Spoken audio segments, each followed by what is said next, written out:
트럼프와의 회담을 기다리고 있는데 직전에 이런 개 헛소리를 하는 겁니다. 기분이 확 잡쳐서 트럼프 금쪽이 개 패고 싶다 글을 하나 올렸는데 회담이 진행되는 것을 지켜보니 제가 딱 이 표정이에요. 뭐지? 상황이 왜 이렇게 흘러가는 거냐? 한마디로 초대박, 초초대박, 미쳤습니다. 결과적으로 보면 이시바의 트럼프 사용 설명서 1시간짜리 쪽집게 강의도 미국으로 가는 비행기 안에서 기자 간담회 하실 때 이재명 대통령이 이시바의 조언을 콕 집어서 강조를 하셨잖아요. 이 한미 정상회담의 성공 여부를 이해하려면 먼저 지금 미국, 특히 트럼프가 대통령인 미국이 어떤 나라인지를 알아야 합니다. 과거 냉전 시절에 미국은 왜 돈을 퍼부어가면서 유럽에 나토를 만들고 안보를 지켜줬을까요? 자선사업하려고? 아니죠. 바로 사회주의 소련이라는 공동의 적의 서진을 막기 위한 생존 전략이었습니다. 유럽은 미국의 최전선 방패였으니까요. 하지만 지금은 어떻습니까? 소련은 무너졌고 이제 미국의 진짜 경쟁자는 저 멀리 태평양에 있는 중국입니다. 트럼프의 계산기는 아주 빠르고 단순해요. 우리의 주적은 중국인데 왜 우리가 아직도 유럽 놈들 국방비를 대신 내줘야 하지? 쟤들은 그 돈으로 지들 복지나 늘리고 있잖아. 이게 바로 트럼프식 미국 우선주의 아메리카 퍼스트의 본질입니다. 더 이상 세계의 경찰 노릇 공짜로 안 하겠다는 얘기죠. 이러다 보니 지금 미국은 전 세계 선진국들 사이에서 왕따 신세예요. 그 누구에게도 칭찬받지 못하는 외로운 금쪽이가 됐죠. 유럽 정상들은 심지어 앞에서까지 트럼프를 욕하고 저런 장사치한테 우리 안보를 맡길 수는 없다면서 이제 나토라는 미국 안보 우산만 쳐다보는 게 아니라 아예 유럽 자체 군대를 만들겠다며 으쌰으쌰 하고 있습니다. 미국의 가장 중요한 동맹이라는 일본의 이시바 총리마저 관세 25% 통보받고 나서 대놓고 우리를 깔보는데 참을 수 있나라며 맹비난을 퍼붓지 않았습니까? 그러니까 전 세계가 트럼프를 향해서 손가락질하며 불만을 터뜨리고 있는 트럼프 입장에서는 그야말로 칭찬이 목마른 그런 상황인 겁니다.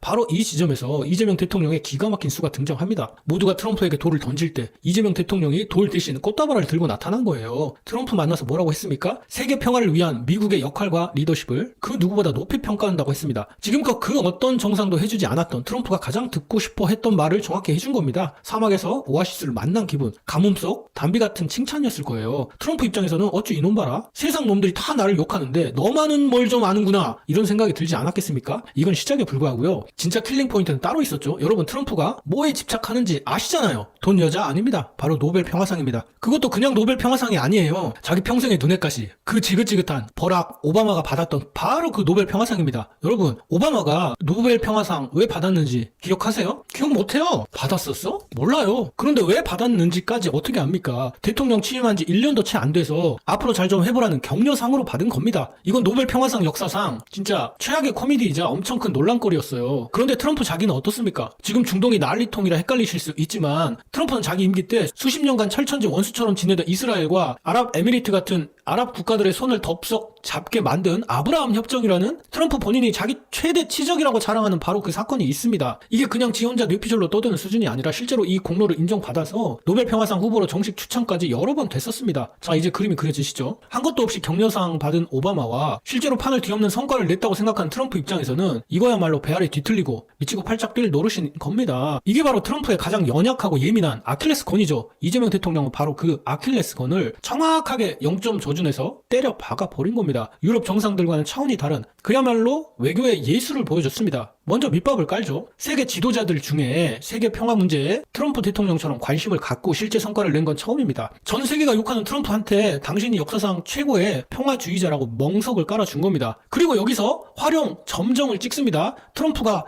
평생 듣고 싶어 했던 바로 그 단어, 자신을 노벨 평화상과 이어줄 그 단어 피스메이커를 꺼내 들며 제안을 합니다. 트럼프 대통령이 평화를 만드는 피스메이커가 되어 주신다면 저는 그 옆에서 속도를 맞추는 페이스메이커가 되겠습니다. 와 여러분 이 말의 무게가 느껴지십니까? 트럼프를 전 세계 영웅이자 주인공으로 만들어주고 자기는 그 위대한 영웅을 돕는 겸손한 조력자를 자처한 겁니다. 당신이 위대한 역사를 쓰십시오. 저는 옆에서 돕기만 하겠습니다. 나르시시즘의 화신인 트럼프에게 이보다 더 황홀한 제안이 어디 있겠습니까? 이 맞춤형 헌사에 트럼프가 어떻게 반응했을까요? 아주 그냥 입이 귀에 걸린 수준을 넘어서 거의 광대뼈가 승천할 지경이었어요. 대단한 진전, 대단한 사람들, 대단한 협상이었다. 이 한마디로 모든 게 정리됩니다. 이재명 대통령이 대체 무슨 마법을 부렸길래 트럼프가 저렇게 극찬을 쏟아냈을까? 바로 북한이라는 가장 까다로운 카드를 트럼프가 가장 좋아하는 방식으로 요리해서 대접했기 때문입니다. 이재명 대통령은 먼저 트럼프를 역사상 최고의 평화주의자로 띄워진 뒤에 아주 구체적이고 달콤한 제안을 던집니다. 전 세계 유일 분단국가인 한반도에 평화를 만들어 주셔서 김정은도 만나시고 아예 북한에 트럼프 월드를 지어서 골프도 치게 해주시길 바란다. 여러분 이게 보통 배짱으로 할 수 있는 말이 아니에요. 당신의 이름으로 된 건물을 북한에 짓고 거기서 노벨 평화상 목에 걸고 골프를 치십시오 라는 트럼프의 부동산 재벌 본능과 과시욕을 정통으로 저격한 겁니다. 여기서 이재명 대통령이 진짜 외교 고수라는 게 드러납니다. 바로 이어서 김정은 카드를 꺼내 든 겁니다. 트럼프에게 이렇게 말하죠. 대통령께서 잠시 물러나신 사이 한반도 상황이 아주 나빠졌다. 트럼프 미쳐버리지. 아니 이거 듣고 표정관리가 됐을까? 그런데 저를 비난하던 김여정조차도 당신과 김정은 위원장의 관계만큼은 의심하지 않더라. 이게 무슨 뜻입니까? 당신의 적들조차 당신의 위대함은 인정하고 있더라. 당신만이 저 골치 아픈 김정은, 김여정 남매를 다룰 수 있는 유일한 사람이다 라고 상찬을 해준 겁니다. 트럼프가 이 제안에 얼마나 뿅 갔는지 그 자리에서 바로 올해 안에 김정은을 만날 수 있길 바란다고 화답합니다. 그러면서 이전 한국 지도자들을 싸잡아서 디스하죠. 한국의 지도자들을 여러 번 만나봤는데 대북 정책이 그렇게 적절하지 않았다. 그러면서 이재명 대통령에게는 함께 노력하면 뭔가 진전이 있을 수 있다고 말합니다. 판이 완전히 넘어온 겁니다. 그 결과가 뭐예요? 아무것도 뺏기지 않았다는 겁니다. 주한미군 감축, 농산물 시장 개방, 굉장히 걱정을 많이 했던 압박 카드들인데 아예 테이블 위에 올라오지도 못했습니다. 기자들이 대통령실 대변인에게 물어보니 그조차 얘기가 안 될 정도로 분위기가 너무 좋았다랍니다. 트럼프는 이재명 대통령에게 직접 펜을 들어 이렇게 써줬죠. 당신은 전사다. 당신은 위대한 사람이고 위대한 지도자다. 당신은 미국으로부터 완전한 지원을 받게 될 것이다. 이건 그냥 칭찬이 아니라 트럼프가 이재명이라는 인간 자체를 함께 위대한 일을 도모할 전으로 인정한 겁니다. 이재명 대통령은 단순히 외교를 한 걸 넘어서 트럼프라는 인간을 완벽하게 사로잡아 버린 거예요. 물론 세상에 공짜는 없습니다. 방위비 분담금 문제라든지 조선업 문제라든지 그가 원하는 것을 아예 무시할 수는 없겠죠. 하지만 중요한 건 그냥 일방적으로 갖다 바친 게 아니라는 겁니다. 자, 그리고 다른 거 다 까먹으셔도 되는데 이 부분이 핵심이에요. 아니 좋은 얘기 앞에서 다 해놓고 트럼프가 우리한테 요구하는 부분이 핵심이라고? 이게 뭔 소리냐 하실 텐데 왜냐면 협상에 임하는 트럼프의 성격, 정체성 자체를 완전히 뒤바꿔 놓았기 때문입니다. 그동안 트럼프가 보여줬던 모습은 그냥 깡패 금쪽이 그 이상도 이하도 아니었습니다. 그런데 이재명 대통령은 트럼프의 자존심과 명예욕을 완벽하게 채워주는 전략을 통해서 트럼프를 멱살을 잡고 흔드는 깡패에서 함께 위대한 일을 도모할 파트너로 바꿔놓았습니다. 여러분 이제 감이 오시죠? 이게 이번 한미 협상의 최대 성과예요. 진짜. 그 결과가 뭐로 이어지냐? 이제 우리는 뭔가를 줘야 한다면 반드시 그에 상응하는 무언가를 받아낼 수 있는 협상의 판을 짠 겁니다. 결국 이번 한미 정상회담은 아무것도 내놓은 것이 없이 상대의 가장 깊은 욕망을 파고들어 내가 원하는 것을 얻어내는 고도의 심리전이었어요. 모두가 비난만 퍼부을 때 유일하게 트럼프의 공로를 인정해주고 그가 갈망하는 평화의 사도라는 이미지를 선물함으로써 우리는 가장 어려운 협상 상대로부터 최상의 결과를 이끌어낼 수 있는 유리한 고지를 선점한 겁니다. 이시바 총리가 트럼프에게 된통 깨지고 와서 깔보는데 참을 수 없다고 분노를 터뜨릴 때 그와는 정반대로 트럼프의 어깨를 으슥하게 만들어주는 길을 택한 겁니다. 누가 더 현명한 외교를 하고 있는지는 이미 명확하지 않습니까? 이재명 대통령은 트럼프라는 거친 야생마를 길들이는 법을 정확히 알고 있었습니다. 이제 남은 것은 이 유리한 판 위에서 우리 국익을 얼마나 더 챙겨오느냐 하는 것뿐이죠. 그 결과를 즐거운 마음으로 지켜볼 수 있을 것 같습니다. 오늘 내용에 공감하셨다면 좋아요, 구독 부탁드리고요. 지금까지 저는 정치유감이었습니다.